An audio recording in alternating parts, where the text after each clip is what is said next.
तो वृंदावन में एक संत थे, वो रोज सोहनी सेवा करते थे, झाड़ू लगाते थे पूरे वृंदावन में, यत्र तत्र जहां उनका मन करता था उसी कॉलोनी का आज पूरी सफाई करते। सुबह 4 बजे से उनका यही भजन था, यही संध्या थी, यही नाम जप था। सोहनी लेते और लेकर के बुहारते पूरे मार्ग को, और हमारी आपकी तरह नहीं जोर जोर से, नहीं, धीमे धीमे। उनके मन में यह भाव था कि वृंदावन श्री प्रिया प्रियतम का ही स्वरूप है, इनके प्रति मैं रोष नहीं करूंगा, धीमे धीमे। और जब बुहारते थे तो अपने नेत्रों से ध्यान पूर्वक ब्रज की रज को देखते थे, कहीं कोई चिन्ह दिख जाए, कहीं किशोरी जी के चरण रज दिख जाए, कहीं ठाकुर जी के चरण दिख जाए। करते करते जब वर्षों बीत गए तो किशोरी जी के मन में भाव आया, हम नित्य रास के लिए वृंदावन में जाते हैं और पूरे वृंदावन को सुव्यवस्थित महात्मा करके रखते हैं, और इनकी एक ही अभिलाषा है कि हमारे चरण चिन्ह इनको दिख जाएं। एक दिन किशोरी जी ने उनको अपने चरण चिन्ह का दर्शन कराया। वो चरण चिन्ह देख करके उनके मन में विश्वास हो गया कि हे श्यामा जो चरण चिन्ह है, इसका मतलब चरण भी है, और चरण है तो मतलब आप भी हो। जब चरण चिन्ह तक ले ही आई हो तो आप अपने दर्शन भी करा दो। अब अगली उनकी स्थिति हो गई कि अब चरण चिन्ह नहीं, अब तो प्रत्यक्ष किशोरी जी को देखना है। लेकिन हमारे ब्रज की एक परंपरा है कि जब तक किशोरी जी की सखियां अनुमति नहीं देंगी ना, तब तक किशोरी जी के दर्शन नहीं हो सकते। इसलिए ललिता जी को मनाओ, विशाखा जी को मनाओ, यमुना जी को मनाओ, गोपेश्वर महादेव को मनाओ, सखियां जब रीझ जाएंगी तब किशोरी जी से मिलना होगा।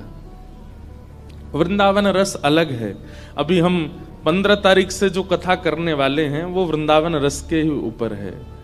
15 से लेकर के 18 अप्रैल तक गांधी धाम कच्छ गुजरात में, जहां पर वृंदावन रसामृत पद लिखा गया, वहां उस कथा को आप लाइव सुनना, उसमें वृंदावन रस की ज्यादा चर्चा करेंगे। तो जब तक ललिता विशाखा आदि सखियां अनुमति नहीं देती तब तक किशोरी जी के दर्शन नहीं होते। लेकिन किशोरी जी तो चाहती हैं कि उनको दर्शन दें। तो एक दिन किशोरी जी ने रास करते करते अपना नूपुर वहीं छोड़ दिया, और नूपुर छोड़ करके किशोरी जी निकुंज में चली गई।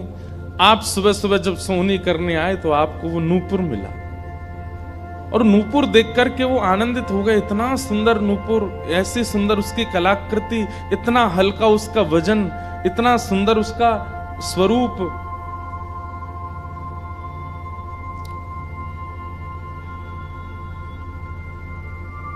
आपके मन में भाव आया कि कोई बड़े घर की लाली होगी, उसका रह गया होगा, मैं रख लेता हूं, कभी कोई मिलेगा मांगने आएगा कि भाई हमारा नूपुर दो तो मैं दे दूंगा। आपने वो नूपुर अपने पास रख लिया। नूपुर से दर्शन किशोरी जी ने कईयों को कराए। इसलिए वृंदावन में जब चला कीजिए ना, बहुत ध्यान पूर्वक देखते हुए पृथ्वी को चला कीजिए, क्या पता क्या मिल जाए।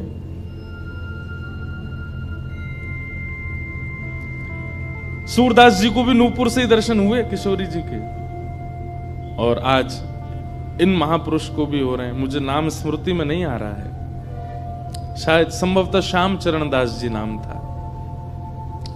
तो नूपुर को अपने पास रख लिया।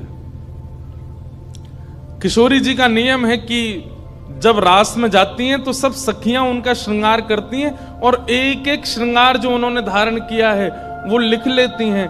कानन में कुंडल पहने हैं, गले में ये हार पहना है, उसके ऊपर मोतिन की माला पहनी है, फिर गुंजा माला पहनी है, फिर नवलखा के हार पहने, हाथन में इतने कड़ूला पहने हैं, पैरन में पाजे। क्यों?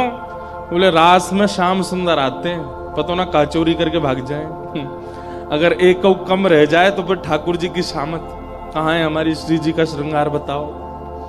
इसलिए सब सखियां जो हैं किशोरी जी के सिर से लेकर नख तक एक एक श्रृंगार को लिख लेती हैं पहले, रास में भेजने से पहले, और फिर रास में आने के बाद, रास से आने के बाद फिर सब सखियां एक एक श्रृंगार एक बोलेगी, हाँ भाई कानन में ये कुंडल हैं, सिर पर ऐसा सुंदर वो है, गले में ऐसी माला है, हाथन में कड़ूला, पामन में ये 2 पाजेब हैं, सब गिनती करो, और एक एक करके उतारती जाती सखियां।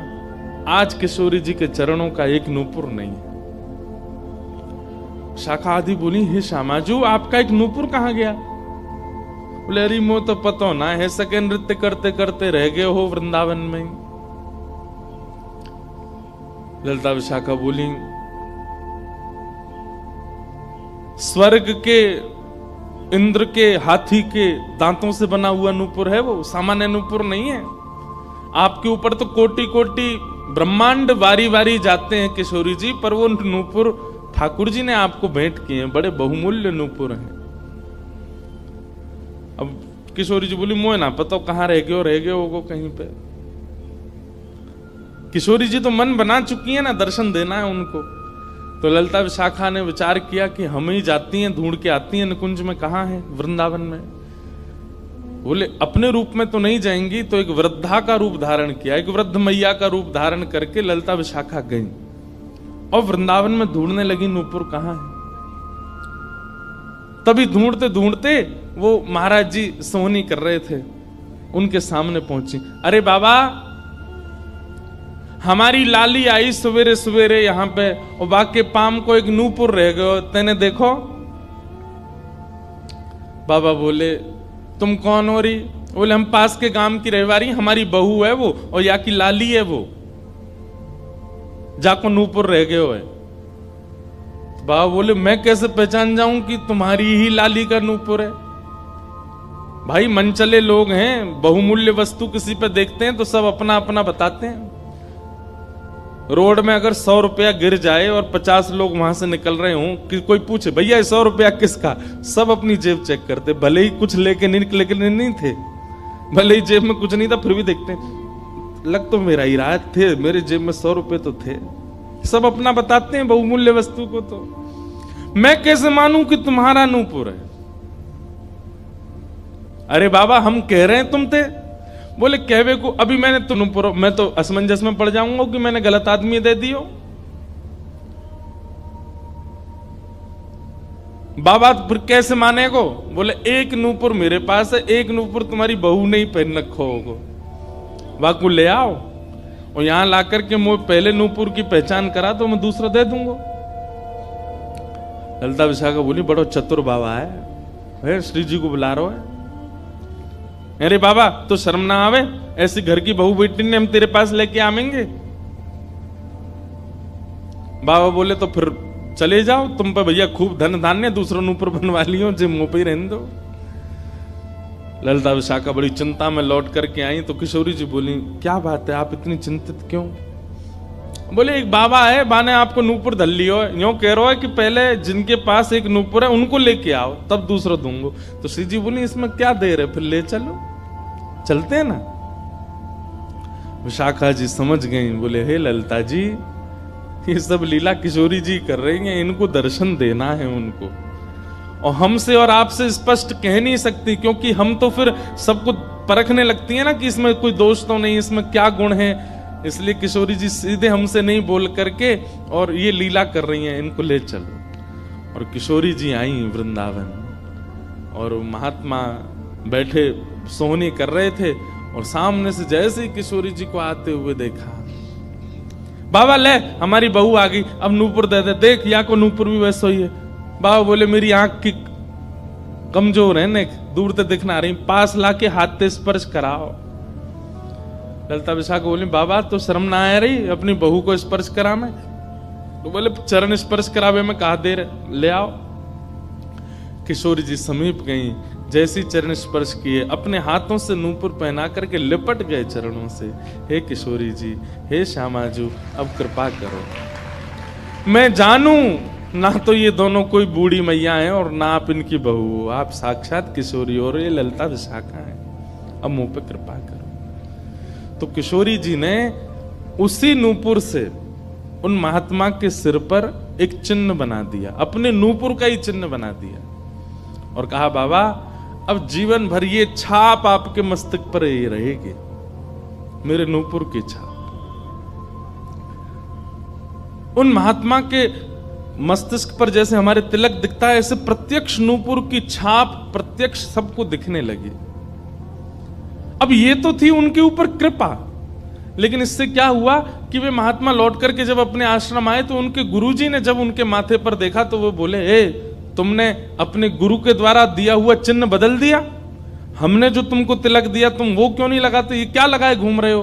तो हाथ जोड़ के निवेदन किया, गुरुजी ये कोई तिलक नहीं है, ये कोई चिन्ह नहीं है, ये तो मेरी किशोरी जी ने कृपा करके अपने नूपुर का चिन्ह मुझे दे दिया है।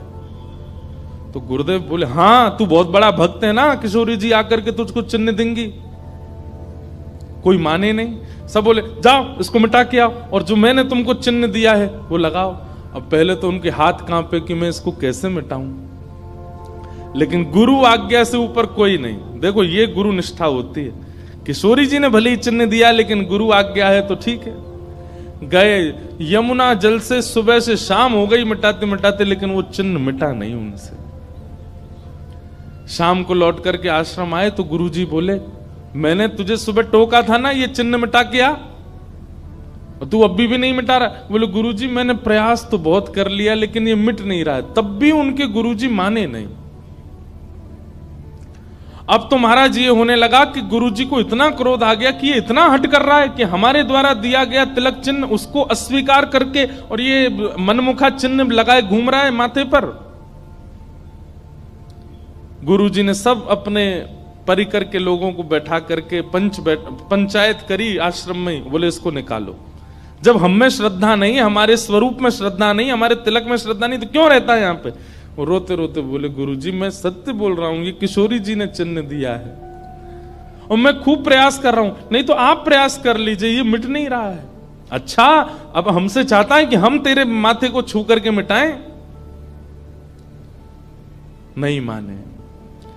तब उन्होंने नेत्र बंद करके किशोरी जी का स्मरण किया, हे श्यामाजू मैं किसी को प्रमाणित ये नहीं करवाना चाहता कि आप मुझे मिली हो, पर मेरे गुरु के चित्त में मेरे प्रति अविश्वास आ रहा है, इसके लिए कोई आप लीला करो। तो भगवान के सखा श्री सुबल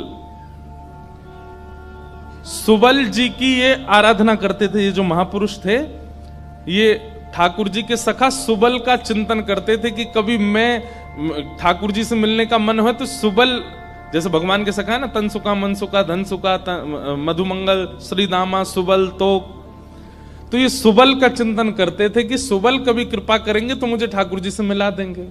ऐसे सखियों का चिंतन करते हैं किशोरी जी के दर्शन करने वाले, और सखाओं का चिंतन करते हैं ठाकुर जी का दर्शन करने वाले। तो इस सुबल का चिंतन करते थे। तो किशोरी जी ने सुबल को बुलाया। सुबल आए, श्यामाजू आज्ञा करो। बोले आपको हमारा एक काम करना है। एक महात्मा पर हमने कृपा करके उसको अपने नूपुर का चिन्ह दिया है और उनके गुरुदेव को विश्वास नहीं हो रहा कि ये चिन्ह हमने दिया है, इसलिए वो आपकी आराधना करते हैं, आपको बहुत बचते हैं।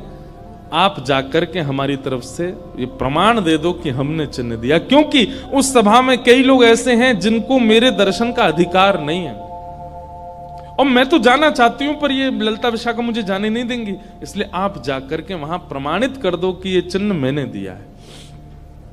तब भगवान के सखा सुबल साक्षात उस आश्रम में प्रकट हो गए और प्रकट होकर के जैसे देखा दिव्य देह, दिव्य तनु, दिव्य तेज निकल रहा है, सबने प्रणाम किया। बोले कि ये आपका परिचय। बोले मैं भगवान का सखा सुबल हूं। देख करके सबने बोले आप कैसे आए। बोले हे गुरुदेव आप अपने शिष्य पर इतने रोष कर रहे हो, ये चिन्ह ये किशोरी जी ने ही इनके माथे पर पधराया है, आप इनके ऊपर नाराज मत हो। अब सुबल प्रमाणित करके चले गए। अब क्या हुआ, गुरु जी को आत्मग्लानि होने लगी। बोले मैं गुरु हूं और मेरे चेला को ठाकुर जी मिल गए, श्री जी मिल गई और मुझे विश्वास नहीं हुआ। तब गुरु जी ने अपने गुरुजनों को, अपने श्रेष्ठ जनों से जाकर के कहा कि मुझसे अपराध बना है। ठीक है, गुरु शिष्य के ऊपर क्रोध कर सकता है, उसका कोई दंड नहीं होता, पर किशोरी जी के द्वारा कृपा की गई, मैंने उस पर प्रश्न चिन्ह उठा दिया, इसका तो मुझे दंड मिलना चाहिए। तब सब रसिक जनों ने विचार किया, बोले इसका क्या दंड दें। तो बोले आप एक काम कीजिए, दंडोत्सव कीजिए। दंडोत्सव। बोले दंडोत्सव में क्या करना है। बोले आज तक जितनी तुम्हारे पास जमा पूंजी है सब संतों की, भक्तों की सेवा में लगा करके और आनंद से सुंदर भंडारा करो, सुंदर नाम संकीर्तन करो, सुंदर अपने घर पर एक उत्सव रखो और उसमें जितने महापुरुष आए सबको दंडवत प्रणाम करते करते सबसे क्षमा मांगो और फिर जब सब तुम्हारा धन संपत्ति अब तक जितनी कमाई वो सब संतों की सेवा में लग जाए, फिर उन संतों से कृपा प्रसादी मांगो कि आप सब मुझे क्षमा कर दो। इस प्रकार से दंडोत्सव करो। तो जिन्होंने ये भाव कहा है उनको ये दंडोत्सव करना है। दंडोत्सव मतलब अब पूरे जीवन की जमा पूंजी तो खर्च नहीं कर पाओगे, पर हां पिछले 3-4 साल में जो जमा कर रखा है प्रयास करो उससे। पंढरपुर में वारी जाती हैं, हमें भैया बता रहे थे अपने जो जिनके साथ हम घूम रहे थे कल, कि यहाँ वारी जाती है, यहीं से जाती है श्री पंडरीनाथ भगवान की वारी में इतने सारे वैष्णव जाते हैं, उनकी सेवा में लगा दो। वृंदावन जाके कुछ लगाया हो, पंढरपुर में लगा दो, गोवर्धन में लगा दो, और सुंदर अपने घर पर एक ठाकुर जी का उत्सव करके किसी श्रेष्ठ को वृंदावन से बुला करके उनका सुंदर संकीर्तन करवाओ, कथा करवाओ, 2-3 दिन का ही कोई उत्सव रखो। इस प्रकार से अपनी वो जमा पूंजी संत वैष्णवों की सेवा में खर्च करके भंडारा करा के जितनों से मिलो सबसे क्षमा मांगो। वारी निकलती है आषाढ़ी एकादशी पर, इतने सारे वैष्णव जाते हैं पंढरपुर दर्शन करने, मार्ग पे खड़े होकर सबको शरबत पिलाओ और जो जो शरबत पिए उससे क्षमा मांगो, मुझे क्षमा कर दो, मुझसे अपराध बना है, मैंने कंठी पहनने के बाद भी मांस का सेवन किया, मैंने मद्य का सेवन किया, मैंने ऐसा किया, ये क्षमा मांगो। असंख्य भक्त एक साथ जब आपको क्षमा करेंगे तब आपका ये अपराध पूर्ण होगा। इसी को कहते हैं दंडोत्सव। तो फिर कथा पूरी करें। वो महाराज जी को सब लोगों ने कहा तुम दंडोत्सव करो, तो उन्होंने कहा ठीक है, मैं अगले 7 दिन के लिए दंडोत्सव करूंगा। ब्रज में जितने भी संत आवेंगे ब्रज की सीमा पर खड़े होकर के सबको माला पहना करके सबको सत्कार के साथ लाया जाए। आश्रम में उनकी रहने की सुंदर व्यवस्था, प्रसाद की व्यवस्था, और नाम संकीर्तन अखंड चले 24 घंटा 7 दिन तक, और खूब भंडारा चले, और जितने महापुरुष हैं सबसे क्षमा मांगनी। तो जब ये दंडोत्सव का बात हुई तो गुरु जी ने दंडोत्सव लिया, और चेला बेचारे जिनको किशोरी जी ने चिन्ह दिया था वो मन में सोचने लगे ये क्या हो रहा है, मेरे कारण मेरे गुरुजी को दंडोत्सव करना पड़ रहा है। तो उन्होंने अपने गुरुदेव के सामने प्रणाम करते हुए अपनी झोली फैला के कहा गुरुजी मुझे एक भिक्षा दे दो। तो क्या चाहिए? बोले जो दंडोत्सव आप करना चाह रहे हैं वो मुझे करने दीजिए, आप विराजिए, आपकी जगह मैं करूंगा, मैं शिष्य हूं आपका। तो बोले नहीं नहीं, अपराध हमने किया तो तुम क्यों करोगे? बोले गुरुजी बस यही कृपा चाहिए। तब बड़े संतों ने मिलकर के सबने कहा कि भाई देखो शिष्य कर सकता है, अगर इनकी इच्छा है तो ये करने दो। तो फिर गुरुजी का दंडोत्सव उन्होंने ही किया जिनको चिन्ह किशोरी जी ने प्रदान किया था, दंडोत्सव मनाया। इस प्रकार भैया जिनसे ये अपराध बन जाता है ना, कभी कंठी माला पहनने के बाद अपराध बन जाता है, किसी वैष्णव के प्रति कुभाव बन जाता है, किसी तीर्थ में जाकर के कोई पाप बन जाता है, उनको ये सब दंडोत्सव करने चाहिए। अपनी कोई पैसा खर्च कराने के लिए नहीं कह रहे हम, लेकिन हाँ जितना हो सके वैष्णवों की सेवा करके, अब चाहे वो धन लगा के करनी पड़े, चाहे तन से करनी पड़े, चाहे मन से करनी पड़े। पर लोग बड़े कंजूस हैं आजकल। बोले कि महाराज जी आपने मन से सेवा भी तो कही है, कोल्हापुर में बैठे बैठे आंख बंद करके यही संतों की सेवा कर देंगे, इनके पाम पूछ दिए, 5000 रुपये हमने दक्षिणा में दे दिए, ले हो। खर्च भी नहीं हुए, मन से सेवा भी हो गई। तो इसलिए दंडोत्सव करो। फिर क्या है,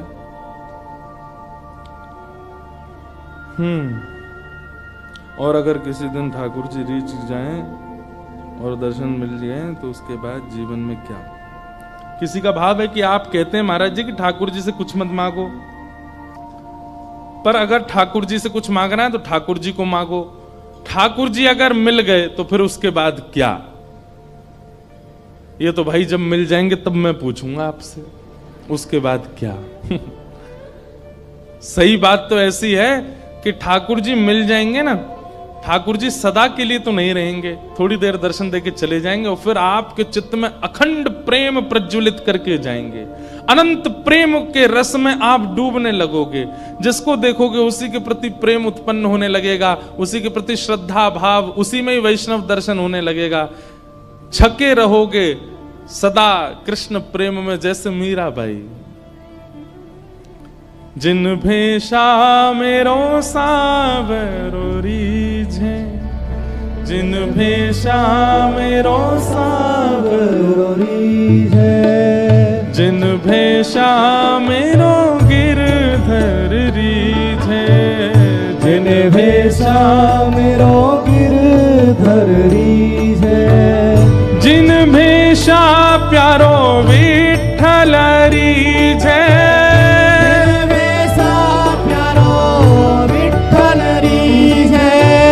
सोही भेष धरूंगी हो मैं तो सोही भेष धरूंगी। अरे हाँ मैं तो सोही भेष धरूंगी हो मैं तो सोही भेष धरूंगी। अरे हाँ मैं बैरागन होऊंगी, मैं बैरागन हो बाला।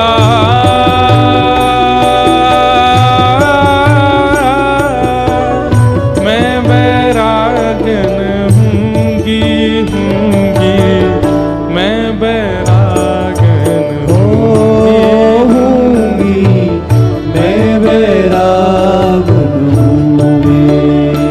ओ प्राण हमारा वहाँ बसत है, प्राण हमारा वहाँ बसत है, प्राण हमारा वहाँ बसत है, प्राण हमारा वहाँ बसत है। ओ यहाँ तो खाली खो, यहाँ तो खाली खो, हाँ यहाँ तो खाली खो, यहाँ तो खाली खो। ओ मात पिता परिवार सोई है, मात पिता परिवार सोई है, मात पिता परिवार सोई है, मात पिता परिवार सोई है। ओ कहिए तिनका तो भला, कहिए तिनका तो, हाँ भला कहिए तिनका तो, भला कहिए तिनका तो। अरे हाँ मैं बैरागन हूँगी, मैं बैरागन होऊंगी, मैं बैरागन होऊंगी, मैं बैरागन। गाँव भाव से ओ बाला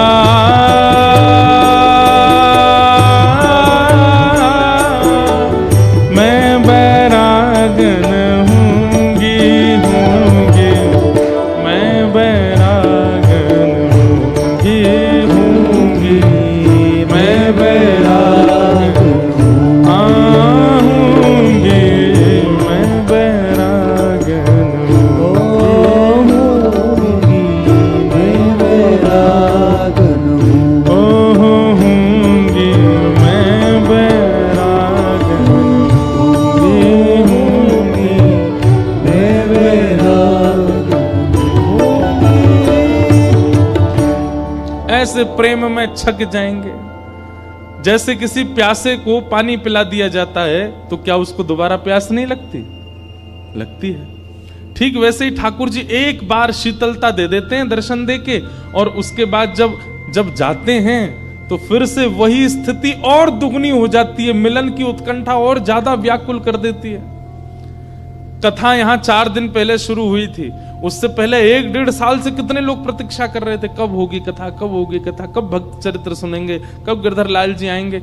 अब आज जा रहे हैं तो इसका मतलब क्या है, आज आप परिपूर्ण हो गए? नहीं। अगर आपको पता चले 2 महीना बाद फिर कथा होने वाली है तो आप तो झूम उठोगे, नाच उठोगे। तो ठाकुर जी का मिलन परिपूर्णता नहीं कर देता। इसका मतलब यह नहीं है कि आपका अब इच्छा नहीं होगी, बल्कि पहले से और तीव्र इच्छा प्रकट हो जाएगी।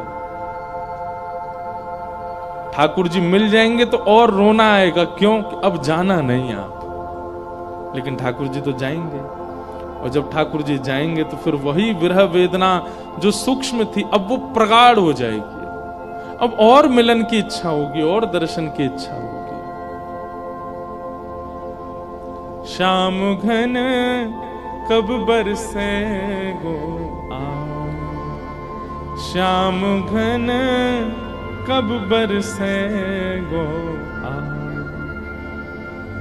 कब यह हृदय संताप मिटेगो कब यह हृदय संताप मिटेगो श्याम घन कब बरसेगो श्याम घन कब बरसेगो। हमारे नामदेव जी तुकाराम जी तो नित्य दर्शन करते थे श्री पंडरीनाथ भगवान का। क्या उनको नित्य दर्शन से इच्छा खत्म हो गई उनकी? नहीं, और प्रगाढ़ हो गई। बंधु यही तो देखो, ठाकुर जी में और संसार में अंतर क्या है? संसार की वस्तु जितनी मिलेगी उतनी उसके प्रति आपकी इच्छा कम होती चली जाएगी, और ठाकुर जी जितने मिलेंगे उतनी ज्यादा और प्रगाढ़ होती चली जाएगी, उतने ज्यादा और व्याकुल होते चले जाओगे। पानी की प्रत्येक घूंट प्यास को कम करती है, पर ठाकुर जी का प्रेम का प्रत्येक घूंट, प्रत्येक बिंदु प्रेम को और बढ़ाता है, प्रेम को और। इसीलिए 10 प्रकार के नाम अपराध हैं। वैष्णवों के 10 अपराध बताए गए हैं। उसमें एक अपराध पता है क्या है? आज जितने प्रिय ठाकुर जी लगते हैं, कल यदि उतने उससे ज्यादा प्रिय नहीं लग रहे हैं तो ये अपराध है। आप कोई अपराध कर रहे हो। विट्ठल कल कितने अच्छे लगते थे, आज भी उतने ही लग रहे हैं तो ये भी अपराध है। अरे कल से ज्यादा अच्छे लगने चाहिए आज, और आज जितने अच्छे लगे कल उससे भी ज्यादा लगने चाहिए। और अगर प्रतिदिन ठाकुर जी उतने ज्यादा अच्छे नहीं लग रहे हैं, एक से ही लग रहे हैं, तो आप कहीं तो अपराध कर रहे हो, आपसे कोई तो अपराध हो रहा है। अरे कहां तक कहें, हमारे ब्रज में तो कहते हैं, लाला हम जितनी बार पलक झपक के दोबारा खोले ना, तो पलक झपक हुए थे पहले जैसे है वैसे और ज्यादा प्यारे पलक झपक हुए के बाद दिखने लगो। मतलब जितनी बार पलक झपकी जाती है उतना उतना प्रेम बढ़ता रहता है। प्रेम कोई हंसी मजाक है? प्रेम कोई ऐसे ही गली मोहल्ला का कोई लैला मजनू का खेल थोड़ा ही है। प्रेम अद्भुत है। हम लोग अभी उस प्रेम की अवस्था में गए ही नहीं है। इसलिए जिनका ये प्रश्न है, समझ में आ गई हो बात तो समझ जाना। फिर किसी का तो बहुत ही बड़ा पत्र है, कितनी माता जी ने दिया है। अब उन्होंने क्या लिखा है वो तो मैं पढ़ नहीं पाया हूं, उनको प्रणाम है। तो उन्होंने ऐसा लिखा है कि उनकी लाली कोई आई है, वो चित्र बना के लाई है तो ले लेना। मैंने कहा ठीक है। फिर किन्हीं का भाव है कि जय श्री कृष्ण, दंडवत प्रणाम महाराज जी, आत्मा की उत्पत्ति का कारण क्या है? लो, अब ये खीर में नमक आ गई है और प्रेम रस चर्चा के बीच में अब बिल्कुल गुड़, बिल्कुल वह जो है, अब देखो, लेकिन फिर भी हम इसको खीर में ही गुड़ की तरह बोल देते हैं। आत्मा की उत्पत्ति का कारण क्या है? फिर आपने बहुत सारी बातें लिखी हैं। हमारी आत्मा इस जन्म मृत्यु के चक्कर में फंस जाती है या निकल जाती है, और फिर हम हमारे श्री जी ठाकुर जी के पास आत्मा स्वरूप में ही रहते हैं, सेवा करते हैं। परंतु जो इस जन्म मृत्यु के चक्कर में अज्ञान की वजह से फंस जाता है, इसके लिए तो ये बहुत दुख का कारण है। तो फिर परमात्मा ने ठाकुर जी ने आत्मा की उत्पत्ति क्यों की? आत्मा की उत्पत्ति का कारण क्या है?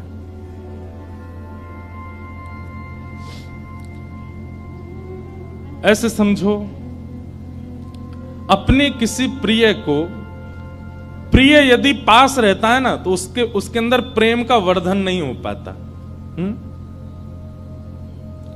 जो बहुत सामीप्य में रहता उसके अंदर प्रेम का वर्धन नहीं हो पाता, उसके अंदर प्रेम और ज्यादा प्रगाढ़ नहीं हो पाता।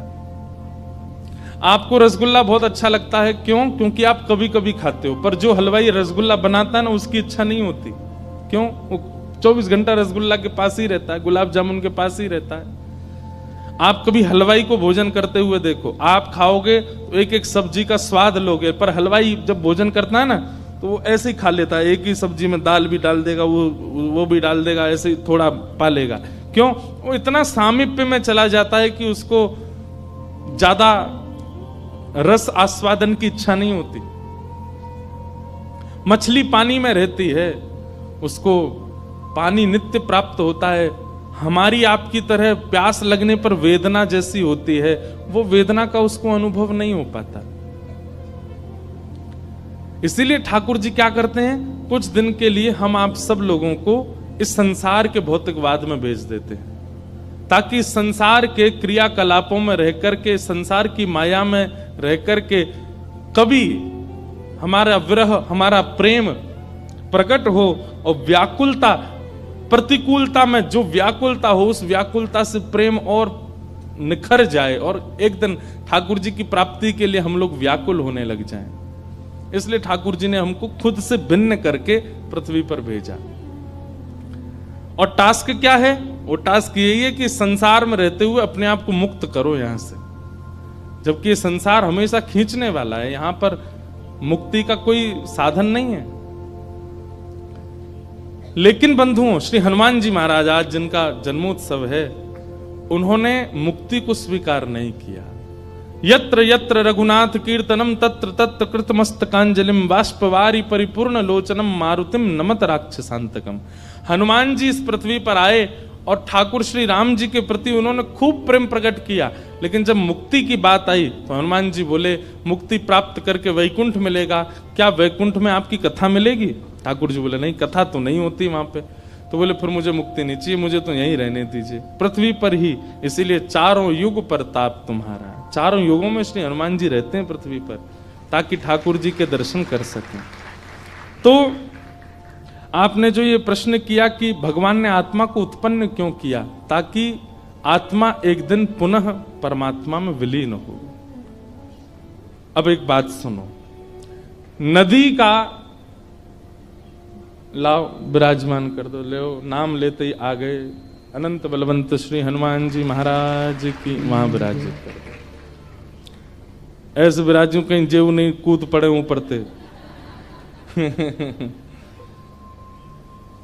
रण में कूद पड़े हनुमंता। वैसे हमारी पूरी कथा हनुमान जी सुनते हैं, दिखाएं? ये हमारे हनुमान जी महाराज हैं, पूरी कथा सुनते हैं। प्रभु चरित्र सुनवे को रसिया, राम लखन सीता मन बसिया। और हमारे हनुमान जी की एक विशेष बात बताएं, ये वीर हनुमान नहीं है, ये गदा वाले हनुमान जी नहीं है, ये कीर्तन वाले हनुमान जी, कीर्तनिया हनुमान जी। दोनों हाथ में करताल है और दोनों भुजा उठा। आप लोग कभी ताली नहीं भी बजाते तो हम इनको देखते हैं, ये तो बजा रहे। हम कोई भी कीर्तन गाते हैं, हमारे हनुमान जी की दोनों भुजा ऊपर रहती है। पूरी कथा, पहली कथा से हमारी पूरी कथा सुन रहे हैं, और ये एक महापुरुष के द्वारा प्रदत्त हनुमान जी हैं, हम इन्हीं को ही कथा सुनाते हैं। ऐसे हनुमान जी महाराज,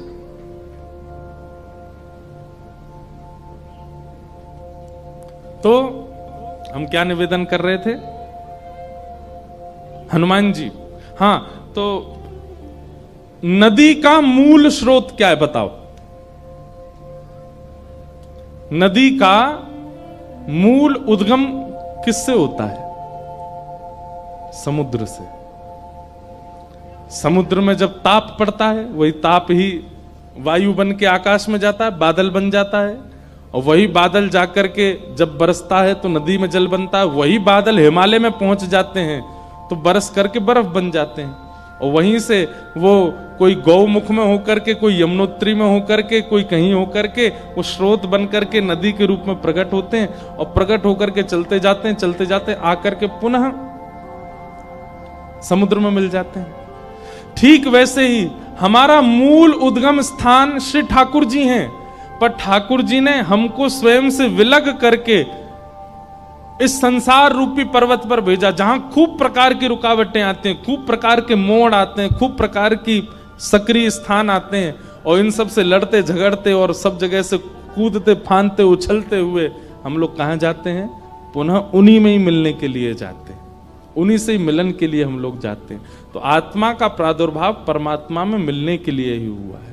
और एक बात बताएं आपको,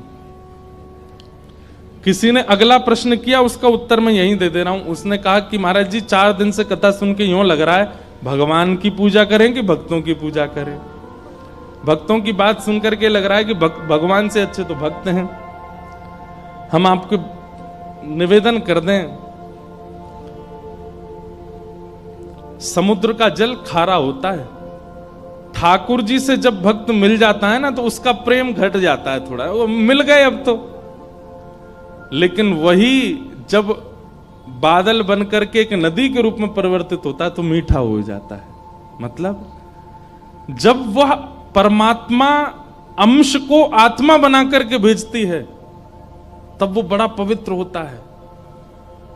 उसका आचमन, उसका स्मरण, उसका स्नान सबको पवित्र कर देता है।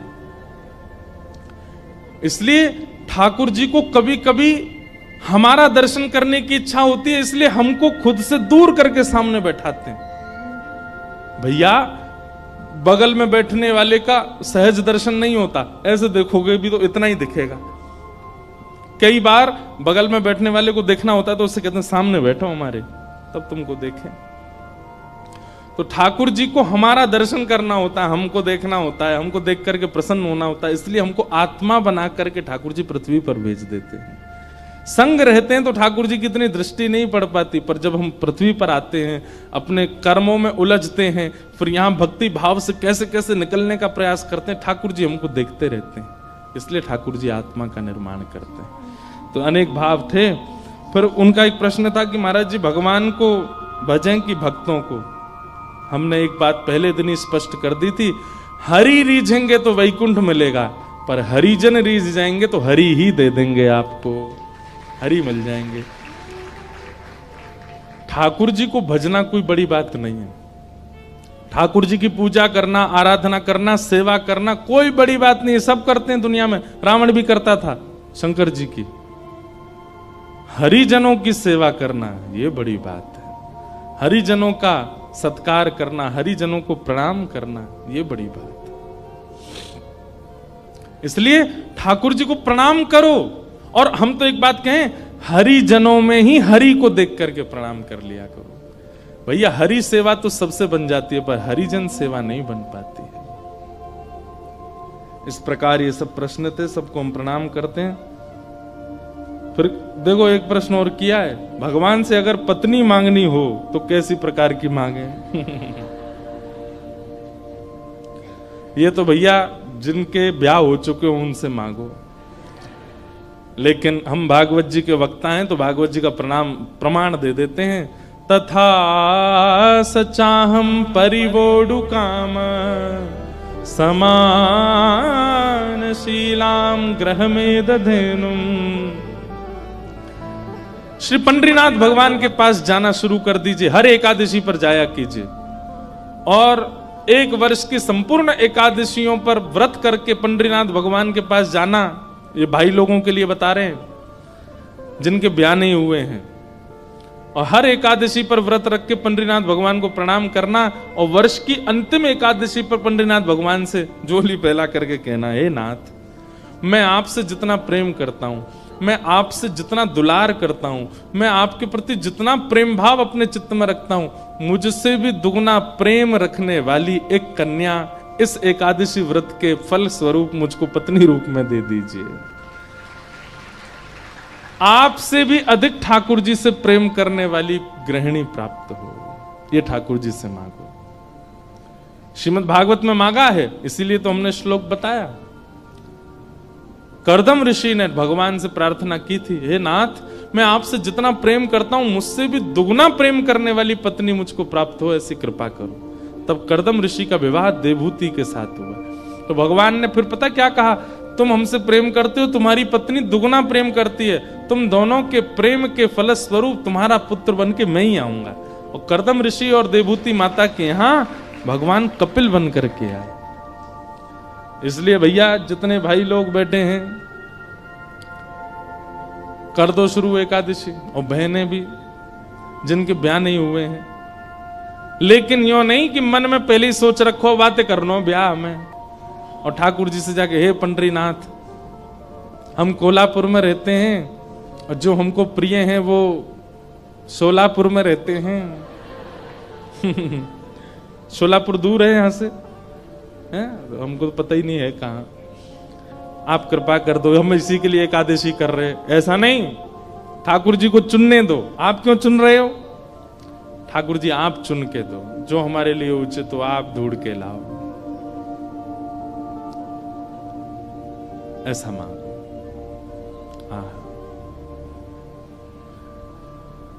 तो इस प्रकार ये सब प्रश्न थे, सबको हम प्रणाम करते हैं। श्री हनुमान जी महाराज के बारे में थोड़ी देर चर्चा करके फिर हम वाणी को विराम देंगे। बोलो अनंत बलवंत श्री हनुमान जी महाराज की जय। बंधुओं, शंकर जी का परम भक्त है रावण, लेकिन उसी रावण के दुष्टता पर एक दिन शंकर जी बड़े चिंतित हो गए और शंकर जी ने मन में विचार किया कि भाई ये हमारा भक्त है, हम चाहते तो ऐसा है कि हमारी तीसरा नेत्र खुले और जल के भस्म हो जाए, पर गुरु को चाहिए अपने शिष्य को दंड तो दे लेकिन मृत्यु दंड ना दे। लेकिन ये काम ऐसे कर रहा है और ये आगे भी ऐसे कार्य करेगा कि इसको मृत्यु दंड ही मिलना चाहिए और मेरे द्वारा ही मिलना चाहिए, क्योंकि मेरे इष्ट राम को ही परेशान करेगा। तो क्या करें? तो शंकर जी का संकल्प हुआ कि इसके वध में कारण मैं बनूं। तब शंकर जी के मन में आया कि हम 11वें रुद्र श्री हनुमान के रूप में जाएंगे और हम ही कारणभूत बनेंगे इसके वध का। और एक पंथ दो काज होंगे, रावण का वध भी हो जाएगा और मेरे इष्ट श्री राम जी की मैं भक्ति भी करूंगा, सेवा भी करूंगा, उनसे प्रेम भी करूंगा। अभी तो मैं शिव स्वरूप में हूं, मुझे ईश्वर तत्व माना जाता है और मैं ईश्वर तत्व हूं भी। इस कारण से कई बार ऐसा होता है बंधुओं कि अगर शिव जी को राम जी का भक्त बता दो, शैव बड़े नाराज हो जाते हैं, हमारे शंकर जी बड़े हैं, आप उनको राम भक्त क्यों कह रहे हो। कई बार शंकर जी को कृष्ण भक्त बता दो तो शैव लोगों को बड़ी क्रोध आता है, बोले हमारे महादेव कोई कृष्ण के भक्त हैं। लेकिन वास्तवता यही है भैया, आप मानो चाहे मत मानो। आप मंदिर में जाकर के ओम नमः शिवाय कहते हैं महादेव के आगे, उनको प्रसन्नता होती होगी, लेकिन आप मंदिर में जाकर के राम राम राम राम कहते हैं तो महादेव अत्यंत प्रसन्न हो जाते हैं।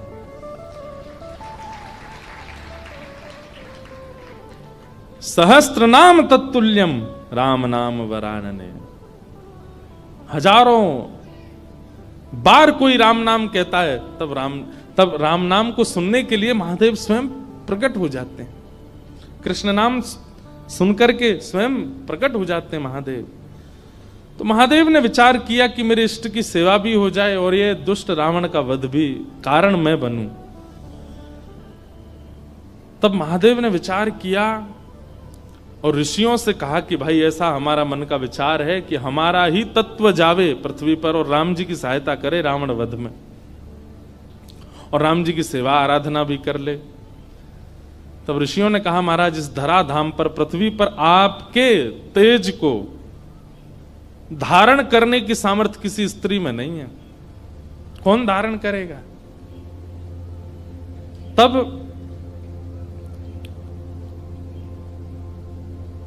ब्रह्म लोक की एक अप्सरा थी, उनका नाम था कुंजस्थला।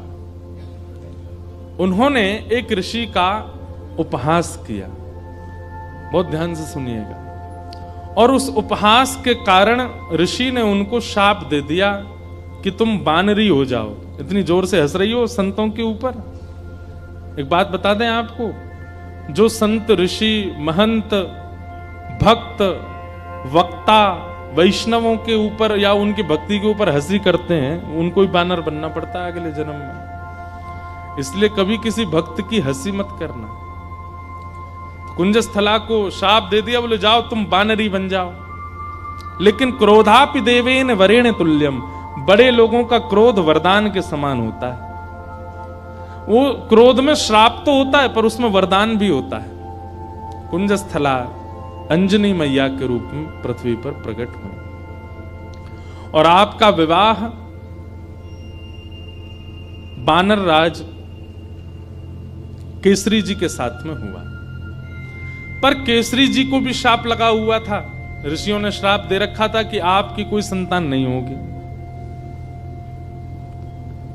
कैसे संभव हो? और तभी महादेव ने मन बनाया कि भाई हमारा अंश स्वरूप पृथ्वी पर आवे। तो महादेव की नित्य आराधना करती थी अंजनी मैया। ऋषियों ने अंजनी मैया को चुना, बोले यही हैं जो महादेव के तेज को, महादेव के बल को, महादेव के जो आत्म तत्व है उसको भीतर स्वीकार कर सके। इनका तप अद्भुत है। और क्यों ना हो, विवाह के उपरांत भी ब्रह्मचारिणी थी अंजनी मैया। बहुत ध्यान से सुनिएगा। एक दिन पर्वत पर बैठ करके अंजनी मैया महादेव की उपासना कर रही थी, तभी उनको स्पर्श का अनुभव हुआ। तुरंत अंजनी मैया ने नेत्र खोल करके कहा मैं शाप दे दूंगी, कौन है, मेरा स्पर्श करने की हिम्मत किसने की?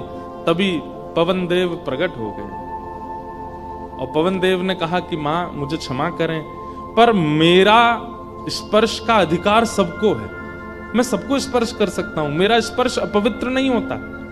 इस पृथ्वी पर चींटी से लेकर के हाथी तक कोई भी नहीं है जो मेरे स्पर्श से वंचित रहता हो, इसलिए आप बिल्कुल मुझे शापित मत कीजिए, मेरा स्पर्श करने का अधिकार तो सबको है।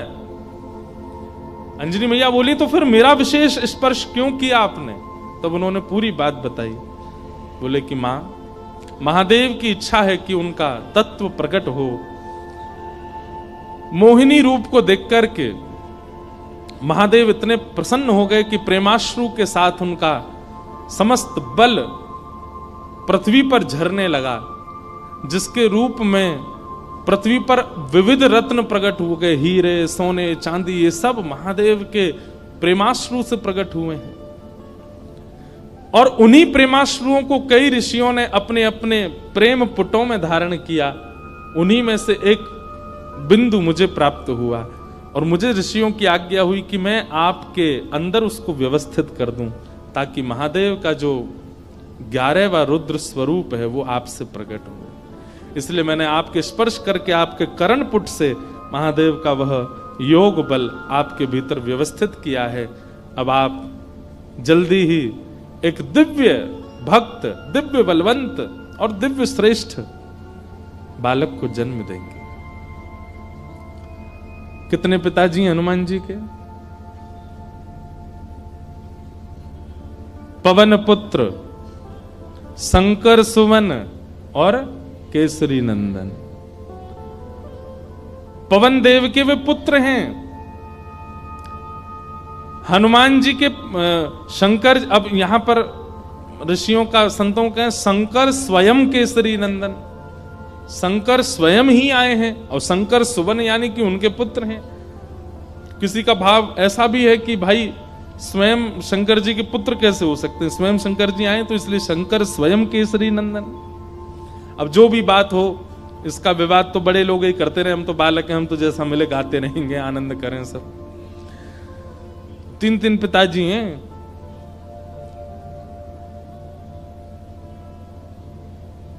इस प्रकार आज ही के दिन अंजनी मैया के दिव्य कोख से दिव्य तेज प्रकट हुआ और पृथ्वी पर प्रकट हुए इस पृथ्वी के रक्षक, भक्तों के रक्षक, दानवों का दलन करने वाले प्रभु श्री राम के अनन्य भक्त पवन पुत्र श्री हनुमान जी महाराज की जय हो, जय हो, जय हो। श्री हनुमान जी का प्रादुर्भाव हुआ, तीनों लोकों में डुमडुमियां बजने लगी, देवता सब आनंदित हो गए, सब सुरक्षित अनुभव करने लगे। क्यों? बोले अब हमारी रक्षा करने वाले आ गए। श्री हनुमान जी महाराज का प्रादुर्भाव हुआ। देवताओं ने आकर के सबने उनको बल प्रदान किया, किसी ने बल प्रदान किया, किसी ने गदा प्रदान की, किसी ने बुद्धि प्रदान की, किसी ने मेधावी, इस प्रकार से सब देवताओं ने आकर के हनुमान जी महाराज को दिव्य दिव्य तेज प्रदान किया। पर भैया एक बात सुनिएगा, हनुमान जी महाराज के पास एक भी वस्तु ऐसी नहीं है जिसकी कमी हो। वो भले ही बानर थे, पर बानर रूप में भी इतने सुंदर थे कि उनको देखने के लिए राम जी लालायित रहते थे कि कोई हनुमान जी को मेरे सामने बैठा दो। आज भी अनेक हनुमान मंदिरों में आप देखेंगे हनुमान जी के सामने ही राम जी बैठे होंगे। प्रियतम को सामने बैठाया जाता है, भले ही भक्त हैं हनुमान जी, लेकिन राम जी को उनका दर्शन इतना अच्छा लगता है, पूरा विश्व राम जी को देखता है, पर राम जी हनुमान जी को देखते हैं। और इस सुंदरता का कारण क्या है कि हनुमान जी में इतनी योग्यताएं हैं, पर सारी योग्यताएं भक्ति से ढकी हुई है। हम लोग कैसे हैं? हमारी सारी योग्यताएं प्रकट रहती हैं। कोई व्यक्ति अगर बहुत बुद्धिमान होता है ना, उसके रूप से ही पता चल जाता है कि बहुत बुद्धिमान है। ये देखो हनुमान जी डोल रहे हैं, बाय आ जाओ, आहा आ जाओ, मंच पे आ जाओ। ये देखो पूंछ से लपेट दो एक आध पंडित जी को।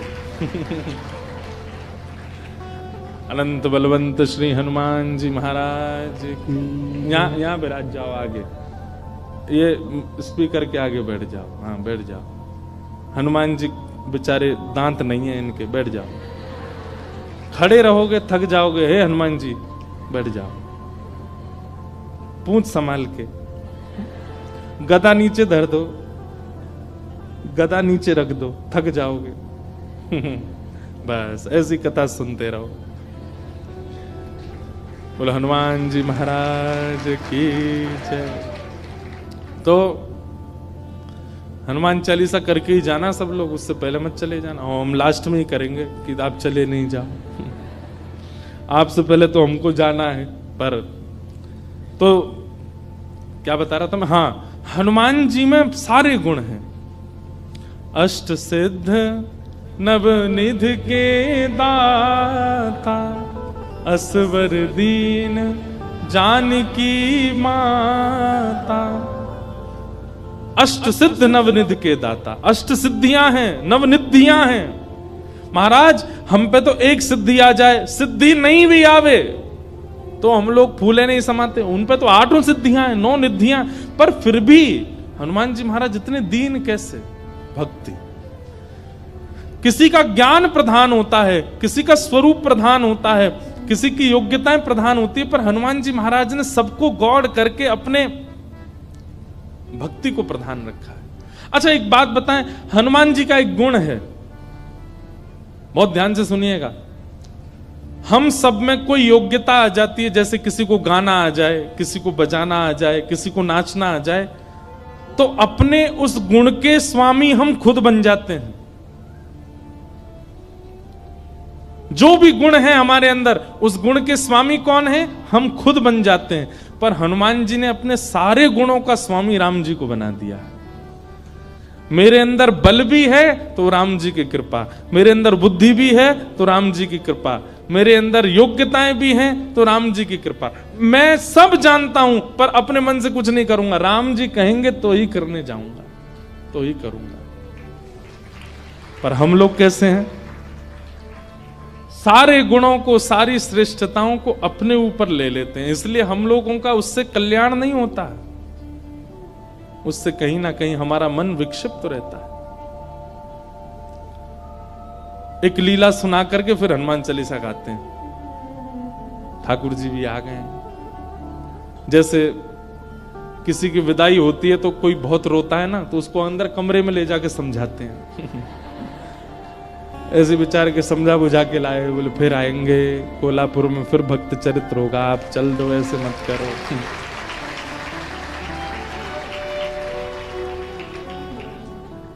विरह बहुत ज्यादा है भैया, ने ऐसे लिटा के बैठे हो, इन्हें बोल दो कहीं फिर से कूद पड़े ऊपर से। तो एक लीला सुनिए, सब लोग इधर देखो, उसके बाद हम कथा विश्राम करेंगे। हनुमान जी लौट रहे थे लंका से पुष्पक विमान में राम जी के साथ बैठे थे। तो राम जी जगह जगह दिखाते जा रहे थे जानकी जी को, पता है आपको यहाँ पे हमने ऐसा किया था, यहाँ पे हमारी बलि को हमने बाली को हमने बाण मारा था, इधर बैठ करके हम सब बानरों के साथ में हमने मीटिंग करी थी, यहाँ पर ये हुआ था। सारे स्थान दिखाते हुए जा रहे थे राम जी। तभी एक स्थान आया, उसको देख करके हनुमान जी के नेत्र सजल हो गए। राम जी बोले, हनुमान जी आप क्यों रो रहे हैं? हनुमान जी बोले, अब जो नीचे स्थान है ना, ये मेरी जन्मभूमि है, यहाँ मेरा जन्म हुआ है और मैं अपनी मैया अंजनी मैया से बहुत वर्षों से मिला नहीं हूं। मुझे सीता जी में ही अपनी माँ दिखती हैं, पर क्योंकि जन्म स्थान के ऊपर से जा रहे हैं तो मुझे याद आ गई माँ की। राम जी बोले, इसी वक्त यहीं पर ही विमान रोको, नीचे चलो, तुम अपनी माँ से। नहीं नहीं भगवान लेट हो जाएंगे। बोले नहीं कोई देरी नहीं, हम भी मिलेंगे, हमारे हनुमान जी की माता जी का हम भी दर्शन करेंगे। हनुमान जी बोले, आप मिलेंगे मैया से? बोले हाँ मिलेंगे, चलो। और महाराज, अब कई लोग तो अलग अलग स्थान बताते हैं, पर एक प्रकार से श्री हनुमान जी महाराज महाराष्ट्र में जन्मे, नासिक के पास में श्री हनुमान जन्म स्थान है, ऐसा माना जाता है। सब लोग अलग अलग स्थान मानते हैं, पर हम नासिक में गत वर्ष 1 महीना थे तो वहां हमको वहीं बताया गया कि यहीं पर ही श्री हनुमान जी महाराज का जन्म हुआ। दंडक वन, दंडकारन वन। और लगता भी है वहां स्थान पर, ऐसा प्रतीत भी होता है कि हनुमान जी यहीं जन्मे होंगे। तो वहां पहुंचे और सीता जी राम जी सब लोग गए तो देखा एक पर्वत के ऊपर नेत्र बंद करके बैठी अंजनी मैया। नेत्र खोल करके जैसे ही देखा तो सामने राम जी, जानकी जी, लक्ष्मण जी, सब बानरों की सेना और श्री हनुमान जी महाराज आ रहे हैं। अंजनी मैया के नेत्र सजल हो गए, दंडवत प्रणाम किया। बोले वाह, ऐसा पुत्र पूरे विश्व की मैयाओं को मिले जो साक्षात भगवान को लेकर के आवे। हनुमान जी को हृदय से लगा करके मैया बड़ी प्रसन्न हो गई। अरे मेरे लाल, अरे मेरे सुत, खूब पुचकारने लगी। वो प्रेम देख करके सबके नेत्र सजल हो गए। कितना प्रेम कर, हनुमान जी इतने बलवान हैं, लेकिन मैया को देख करके बालवत हो गए, छोटे से लाला बन गए। जैसे एक लाला अपनी माँ के वक्ष पर ऐसे सिर रगड़ता है और माँ के गोद में बैठ जाता है, माँ के ऊपर चढ़ जाता है, ऐसे हनुमान जी चढ़ गए अपनी मैया के ऊपर। और ये श्री अंजनी मैया एक बालवत जैसे लाला को प्रेम करती हैं, ऐसे हनुमान जी को हृदय से लगा के खूब पुचकार रही हैं। हनुमान जी के नेत्र सजल हो गए, राम जी के नेत्र सजल हो गए देख करके अंजनी मैया के इस प्रेम को। अब मैया बोली, लाला चल अब उतरो, देखो ठाकुर जी आए, कुछ सामग्री बनाऊं, कुछ पधराऊं इनको। सामग्री सिद्ध की अंजनी मैया ने, राम जी को अपने हाथ से भोजन पवाया। हनुमान जी आज इतने प्रसन्न हैं कि मेरी जन्मभूमि पर राम जी आए हैं। देखो हनुमान जी का एक गुण देखा आपने, हनुमान जी ने जिद नहीं की राम जी से कि मेरे घर चलो, राम जी खुद गए। यही होना चाहिए एक भक्त का स्वरूप, अपने गुरु से, अपने आचार्य की, उनकी इच्छा है जहां वहां चलो, अपनी इच्छा से नहीं। अंजनी मैया ने प्रसाद आदि के बाद पूछा, कैसा रहा आपकी लंका में जो युद्ध, उसकी चर्चा तो बहुत सुनी, पर आप लोग खुद अपने मुख से बताइए कि वहां कैसा क्या रहा।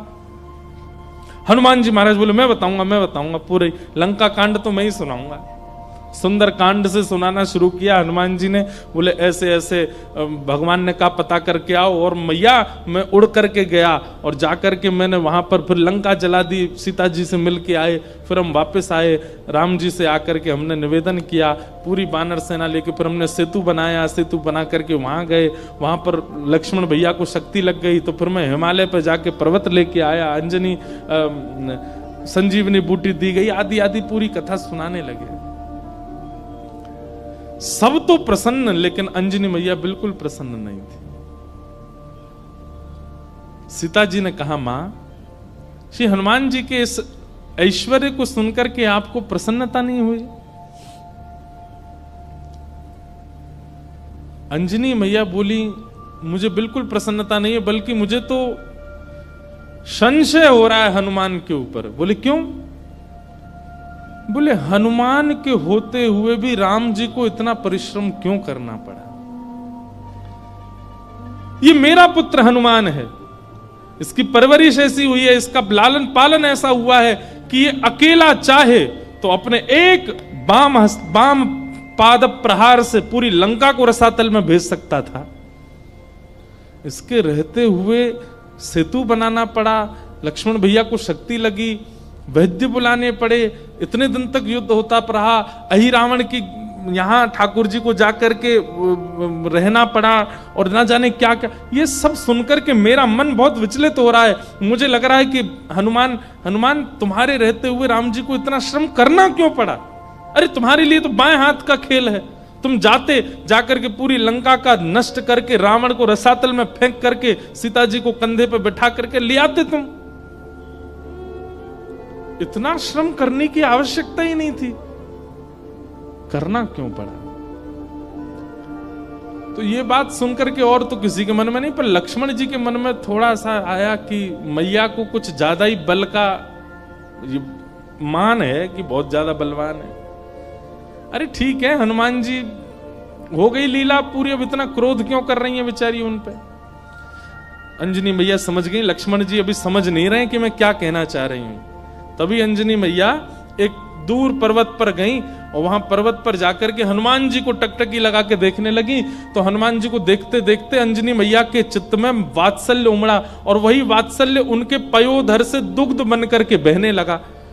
एक बूंद दुग्ध की पयोधर से निकल करके जैसे ही उस पर्वत खंड पर गिरी, पर्वत बीच से विदीर्ण हो गया, ज्वालामुखी प्रकट हो गई, काले काले बादल आकाश में छा गए, पृथ्वी डामाडोल हो गई। लक्ष्मण लाल जी बोले ये क्या था? अंजनी मैया बोली ये अंजनी के पयोधर के दुग्ध के एक बिंदु का ये असर है। जिस बिंदु को पृथ्वी और ये पर्वत नहीं सहन कर पाते, उस बिंदु उस दुग्ध में पला बड़ा है हनुमान। उसको अपने गर्भ में धारण किया हनुमान ने। अंजनी के दूध को गर्भ में धारण करने की सामर्थ्य किसी की नहीं है। जीवन पर्यंत विवाहिता होते हुए भी, बालक होते हुए भी ब्रह्मचारिणी है अंजनी मैया। उनके दुग्ध को पिया है हनुमान ने, और उसके रहते हुए, इतना बलवंत होते हुए भी ये सब करना पड़ा। तब अंत में राम जी उठे, बोले मैया आप हनुमान जी के बल पर किसी को संशय नहीं है, किसी को शक नहीं है, पर हनुमान जी में एक गुण है क्या कि वे अपने बल को अपना नहीं मानते, वो मेरा मानते। वे चाहे तो जाकर के रावण को मार सकते थे, लेकिन वहां भी चिंतन कर रहे थे राम की आज्ञा नहीं है मुझे। वे चाहते तो पूरी लंका को जला नहीं, रसातल में फेंक देते, उठा करके उखाड़ करके। हनुमान जी महाराज ने, एक कथा आती है कि रावण की सेना में चिरंजीवी सेना भी थी रावण की, मतलब उनको कोई मार ही नहीं सकता, उन्होंने अमृत पिया रखा था, वो मरेंगे ही नहीं, चाहे उनको सुदर्शन चक्र काट दे, चाहे उनको गदा से मार दिया जाए, उनकी मृत्यु नहीं हो सकती। जब वे अजर अमर योद्धा लड़ने के लिए हनुमान जी से आए तो हनुमान जी बोले क्या करें, ये मरने वाले तो है नहीं। तो हनुमान जी ने अपनी पूंछ पर लपेट करके इतनी वेग से उनको आकाश के ऊपर भेजा कि जहां गुरुत्वाकर्षण, पृथ्वी का गुरुत्वाकर्षण होता है ना, कोई भी चीज ऊपर फेंको नीचे गिरती है, तो कुछ समय बाद गुरुत्वाकर्षण खत्म हो जाता है। हनुमान जी ने उन सबरे चिरंजीवी योद्धाओं को अपनी पूंछ में लपेट करके इतनी जोर से ऊपर फेंका कि गुरुत्वाकर्षण की सीमा से ऊपर चले गए। आज तक आकाश में ही घूम रहे हैं वे लोग, लौट के नहीं आ पाए पृथ्वी पर। तो श्री हनुमान जी महाराज के बल में किसी को संशय नहीं है, पर राम जी कहते हैं तब प्रताप रघुनाथ, वो अपने प्रत्येक बल को मेरा प्रताप मानते हैं। मेरी आज्ञा नहीं थी रावण को मारने की, मेरी आज्ञा नहीं थी लंका को रसातल में फेंकने की। अगर आज्ञा होती तो ये सब करने की आवश्यकता नहीं थी। अकेला हनुमान जाकर के सब क्रिया कर सकता था, लेकिन आप सौभाग्यशाली हैं मैया, आपका लाला इतना बलवंत, इतना बुद्धिवंत, इतना योग्य होते हुए भी मेरे अधीन रहता है, अपने योग्यता को नहीं मानता है।